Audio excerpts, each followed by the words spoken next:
What's up, y'all? Welcome back. If you're new here, welcome to the video, welcome to the channel. In this video, we're working on getting the intake manifold set up.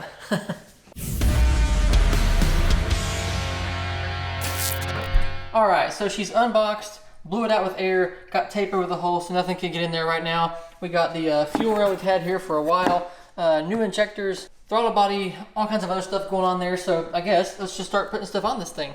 I have been so excited to put this little label, this little badge on here. We ordered this a long time ago, but it's the same purple and blue that we're doing throughout the engine bay and all that on all the hardware, and it looks super sick.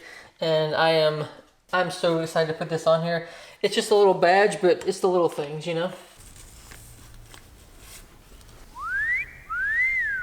I don't want to go touching it too much with my fingers, getting it all smeared up, but I do want to push down on it there. Oh yeah.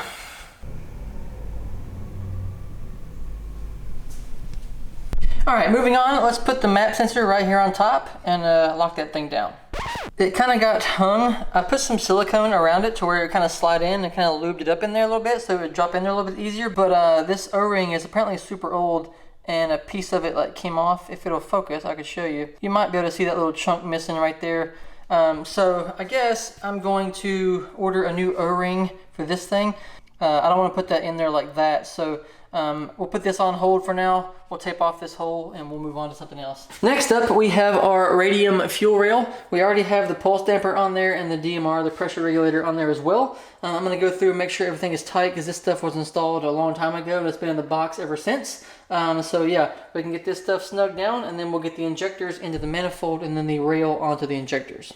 Yeah, just popping the injectors in here. The O-rings and the bushings and whatnot are brand new, so they were a little bit hard to get in there, but we did get them in there with the help of some silicone. So finally got those things popped in, and then we were able to get the fuel rail onto there as well and get that thing locked down hand tight for right now. And yeah, finally getting all these parts onto this thing. I've been looking at them for so long, and it looks so good put together. We got the whole thing bolted onto there now. I'm not going to lock it down entirely. I have some new hardware coming for it. This is titanium, but I have a new titanium with our new color. I ordered these so long ago that it's just the regular burnt style. And so those are on their way. So we're just going to put those on there to hold it on there for now. And we can go ahead and mount on the throttle body. I was going through my drawer over there and I remembered that we're going to speed density on this thing, and I have a speed density kit over there that has a new map sensor in it. So I don't have to wait for that stupid O-ring. I can go ahead and put this thing on there. So let's try to put this map sensor in this hole. There we go. Just needed some wiggling, you know?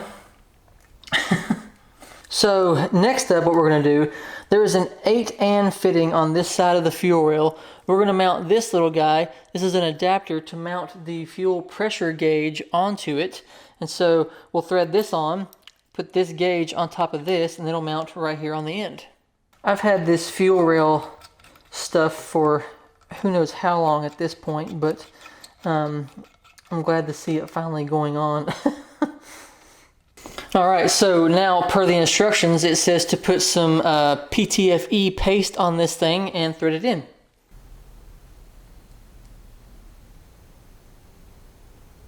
Let's thread this fellow right on in.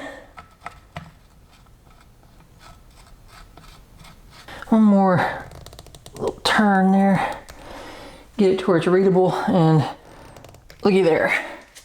All right, so the titanium intake manifold stud kit finally showed up, so let's go get that installed. Titanium. Yeah, doing the old 2-bolt method here, locking those nuts together tight as you can get them, and then I was able to rotate it right out of there. Popping in these titanium studs was going pretty easy. The one on the far end there was giving me some trouble, but we got it finally. All right, we got all those studs in there. This one over here gave me a little bit of trouble. I had to chase it a couple times with the old stud. It had some like junk and stuff in there, but we got all that cleaned out, and now all the studs are in there. So we went ahead and locked down the Myvec oil line. I hadn't had that locked down yet to torque spec, but we got all that locked down. I wasn't going to install the intake manifold, but I was like, you know what? Why not? We're already here. It won't affect anything from getting it onto the engine hoist and all that kind of stuff. So might as well pop it on there. So let's go ahead and throw that thing on and see how this all looks together. I'm actually super excited to get these things on the car and then see, after we get it tuned and everything, what it makes, because this throttle body is supposed to be around 8-ish horsepower gains, and then this thing is somewhere in the mid 30s. So I mean, almost a 40-ish, like somewhere in that ballpark gain in horsepower.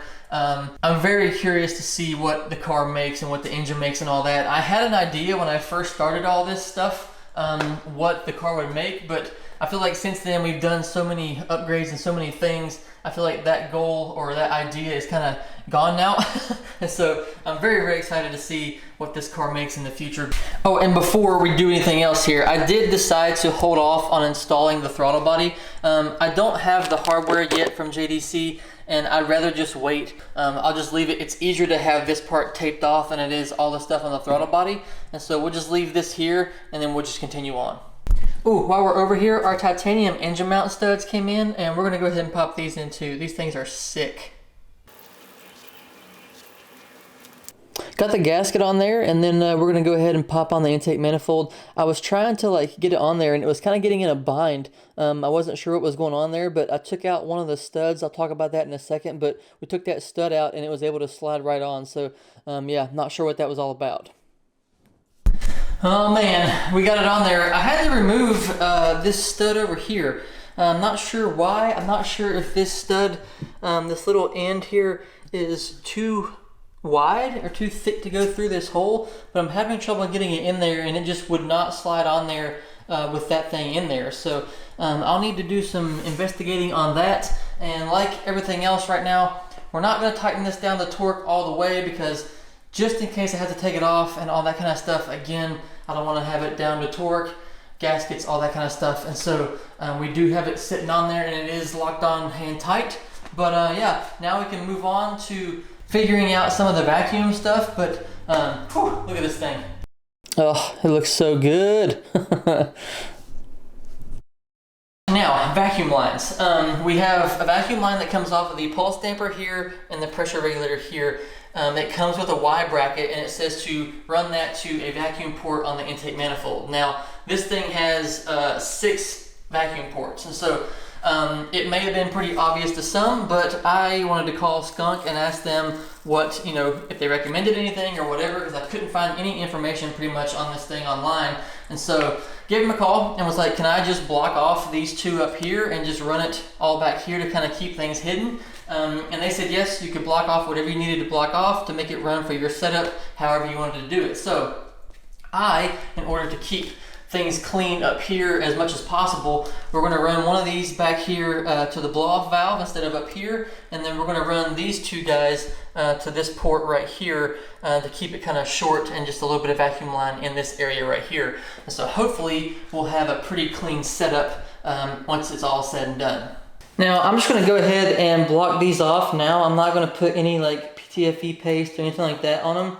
I'm just going to put them lightly in there so I can, if I want to, I can, you know, do different ports and different things. I can change things up if I have to, rather than putting the paste on there and it's kind of in there and have to deal with all that. So we're just going to block some of these off and run this stuff how we need to.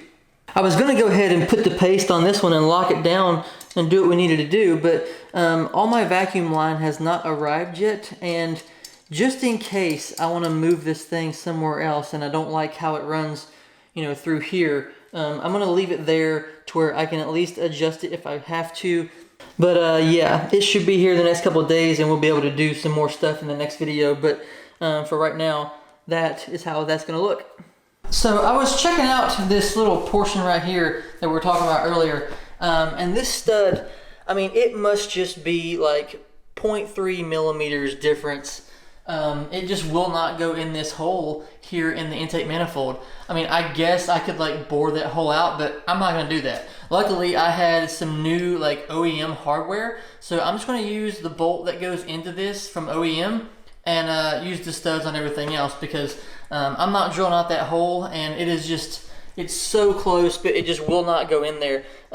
It'll thread in, and then once it gets to this point right here, this little knot on the stud, it just won't go in there. And I'm not going to force it, I'm not going to push it, because I am not going to strip these threads or whatever in this head, because We've already been down that road with studs and everything else, so the hell with that. We'll just use this OEM bolt. This thing looks so good on there. It's gonna look even better coupled with that COP we got going right there. But yeah, if you guys are interested in this setup right here, as per usual, I will link this down below. I try to link as much as I can down there, but yeah, if you're interested in this, I will have that stuff down there. With that being said, I think I'm going to end it off here. I do apologize if this video is kind of all over the place. Lots been going on, very scatterbrained, all that kind of stuff, but getting this stuff onto the engine block here made me realize how close we are to being able to put on the transmission and all that stuff. And so I had to get some things ordered, some ideas ironed out, but if we can get this engine off of the stand and I can put the transmission onto it while it's out of the car, I'm thinking about rolling it under the car if we can get it up in the air a couple inches farther. I think we can do that, and I think we can slide it under there that way. I measured everything, and it seems like we're so close, so that's a possibility. If not, then we'll just go over it and do it however, but I am considering that idea. So yeah, anyway, thanks for watching. I do appreciate it very much. As always, drop a comment down below. Let me know what you guys think, and if you have any questions, drop those down there as well. I'll be glad to help much as I can, chat, whatever, and I will see you guys next time. Bye.